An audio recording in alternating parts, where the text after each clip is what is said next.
Oxidation, ha? Pag marinig kayo ng oxidation, alam nyo na kaagad, free radicals. Siya yung naninira. Pag makarinig kayo ng antioxidant, siya yung dumadagdag para maging stable. 2 bola, 4 na bola, 6 na bola. Para stable ang ating chemical reaction. So, one of the strongest antioxidant is, ano ang one word natin for ginseng? Antioxidant. Axertone. Okay, axertone. Axertone is a type of Ganoderma. Right?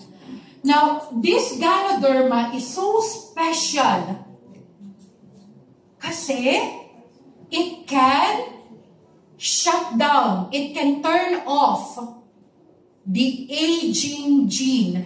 Yung gene, yung DNA, yung gene na nagpapaputi ng buhok mo, nagpapakulubot, nagkukos ng prostate enlargement, yung nag-hormonal imbalance sa'yo, lahat, everything to do with aging.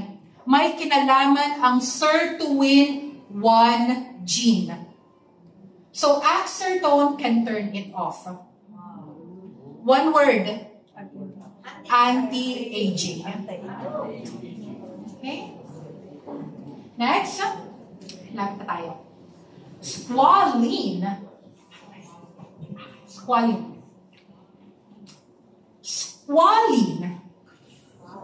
Okay. Squalene comes from the liver of the shark. Okay? Dito tayo nagkakatalo sa mga vegetarian. I'll just be honest kasi we are all leaders in here. So pag may vegetarian tayo, ito lang yung katangi-tanging formula na talagang may pinatay. The rest wala tayong pinatay. Hindi tayo pumapatay ng usa, hindi tayo pumapatay ng malunggay. Okay? Ito lang yung pinatay. Okay. So this comes from the liver of a shark. And squalene contains active formula that could increase your energy. And it could also better circulate your blood. One word, metabolism. Yes, metabolism. So, kung sino mga gustong pumayat dyan, maging healthy, maging lighter, maging mas stamina, squalene, lumakla kayo ng squalene. Okay, next. Okay. Borage oil. Ang borage oil is actually, it can do a lot of things. Kasi it can help with your skin. It could lighten your skin. It could increase your collagen. It could smoothen it. But at the same time, it could also help with your cholesterol level.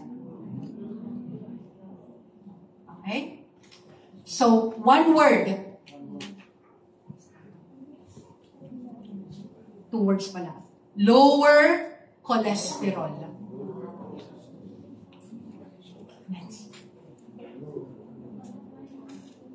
Next. Avocado. Okay guys, here's the thing. Avocado, pag masyado siyang saturated, a lot of people will tell you that it's fatty. Tama? Yes. Tama? The fats that avocado has is something so important to melt down cholesterol blockages in your arteries. Sobrang important nga sa arteriosis. It's actually called a fatty acid.